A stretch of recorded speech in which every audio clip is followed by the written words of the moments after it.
सौदागर की बेटियां। बहुत पुरानी बात है। एक नगर में एक सौदागर रहता था। उसकी 3 बेटियां थीं। तीनों देखने में अत्यंत सुंदर थीं, एकदम राजकुमारियों की तरह। सौदागर अपनी बेटियों को बहुत प्यार करते था, लेकिन छोटी बेटी से उसे विशेष रूप से प्यारी थी। एक बार सौदागर व्यापार के सिलसिले में विदेश जाने लगा तो उसने तीनों बेटियों से पूछा कि वह विदेश से उनके लिए क्या लाए। बड़ी बेटी ने कहा, मुझे चाहिए एक सोने की थाली।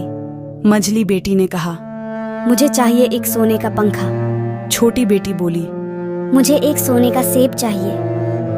व्यापार के कार्य निपटाने के बाद सौदागर जब घर लौटने लगा तब बड़ी बेटी के लिए सोने की थाली, मझली बेटी के लिए सोने का पंखा लेकर आया, पर उसे कहीं भी सोने का सेब नहीं मिला। दोनों बेटियां अपनी इच्छित वस्तु पाकर बहुत खुश हुईं, किंतु छोटी बेटी सुंदर होने के साथ साथ दिल की भी बहुत अच्छी थी। वह सोने का सेब नहीं मिल पाने के कारण दुखी नहीं हुई।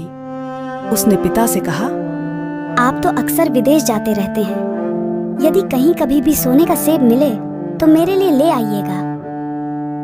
इधर एक राजकुमार घोड़े पर चढ़कर एक राज्य से दूसरे राज्य का भ्रमण करते हुए एक दिन सौदागर के शहर में आ पहुंचा। रास्ते में चलते चलते सौदागर के घर के पास जब वह पहुंचा तब उसने उसकी छोटी बेटी को देखा। वह उसे देखकर देखता ही रह गया। उसे लगा कि वही उसकी रानी होने के योग्य है। वह सौदागर के पास पहुंचा और अपना परिचय देकर उससे उसकी छोटी बेटी का हाथ मांगा। राजकुमार की बातें सुनकर सौदागर ने कहा, तुम्हारी बात सुनकर मुझे खुशी हुई, परंतु मैं तुम्हारी बात मानने में असमर्थ हूँ। तुम जिसका हाथ मांग रहे हो वह मेरी सबसे छोटी बेटी है। उससे बढ़ी 2 बेटियां और हैं। बड़ी लड़कियों की शादी किए बिना छोटी बेटी के साथ तुम्हारी शादी कैसे कर दूं? यदि तुम चाहो तो मैं अपनी बड़ी बेटी के साथ तुम्हारी शादी करवा सकता हूं। सौदागर की बड़ी बेटी भी अत्यंत सुंदर थी। वह भी रानी होने के योग्य थी। राजकुमार ने कहा, मैं आपकी बात पर सहमत हूं, किंतु अपने माता पिता को दिखाने के लिए उसे अपने साथ लेकर जाना चाहता हूं। 2 दिनों के अंदर वापस ले आऊंगा। सौदागर की बेटी को लेकर राजकुमार रवाना हुआ। थोड़ी दूर जाने पर राजकुमार ने अपने घोड़े से कहा, ओ मेरे पवन घोड़े, तुरंत हमें हमारे जादूघर में ले चलो। राजकुमार का आदेश पाते ही घोड़ा पवन की गति से उड़ीचने लगा और कुछ ही देर बाद घने जंगल के भीतर स्थित एक छोटे से घर के दरवाजे के समीप जाकर रुक गया। घोड़े की पीठ से उतरकर राजकुमार सौदागर की लड़की को लेकर घर के अंदर गया। घर के अंदर के कमरे अत्यंत सुसज्जित थे। एक कमरे में एक आसन पर उसे बैठने को कहा। वह आसन अत्यंत सुंदर और नरम था।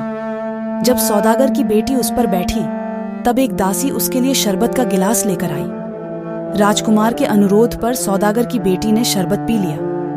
अब राजकुमार ने सौदागर की बेटी से पूछा, तुम इतने नरम आसन पर पहले कभी बैठी थी और इतना बढ़िया शरबत कभी पिया था? सौदागर की बेटी बोली, इतने नरम आसन पर कभी नहीं बैठी और इतना बढ़िया शरबत जीवन में कभी भी नहीं पिया। राजकुमार ने कहा, मेरे प्रश्न के उत्तर में तुमने जो कहा है उस तरह का उत्तर रानी होने योग्य लड़की के मुख से कभी नहीं निकलेगा। तुम रानी होने के योग्य नहीं हो। चलो, तुम्हें तुम्हारे पिता के घर छोड़ देता हूं। राजकुमार सौदागर की बड़ी बेटी को लेकर सौदागर के घर की ओर चला। इसके बाद सौदागर की मंझली बेटी को लेकर राजकुमार अपने उसी घर में पहुंचा। मछली बेटी को नरम आसन में बिठाने एवं शरबत पिलाने के बाद राजकुमार ने उससे भी वही सवाल किए।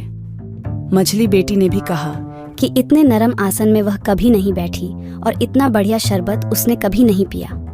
उत्तर सुनने के बाद राजकुमार ने कहा, तुम भी रानी होने के योग्य नहीं हो। वह उससे उसके पिता के घर वापस ले गया।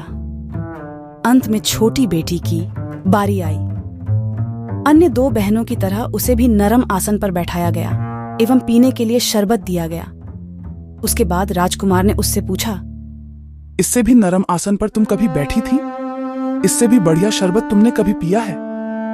छोटी बेटी हंसकर बोली, जी हाँ। माँ की गोद इससे बहुत अधिक नरम है और माँ का दूध इस शरबत से भी अधिक सुस्वादु है। सौदागर की छोटी बेटी के उत्तर से अत्यंत प्रसन्न होकर राजकुमार ने कहा, तुम्हारे जैसी लड़की ही मेरी रानी होने के योग्य है। राजकुमार ने सौदागर की छोटी बेटी को उसके घर पहुंचा दिया और सौदागर को सारी बातें बताईं। सौदागर सारी बातें सुनकर बहुत खुश हुआ। उसने अपनी छोटी बेटी के साथ राजकुमार का विवाह कर दिया। दोस्तों, इस चैनल को लाइक और सब्सक्राइब करें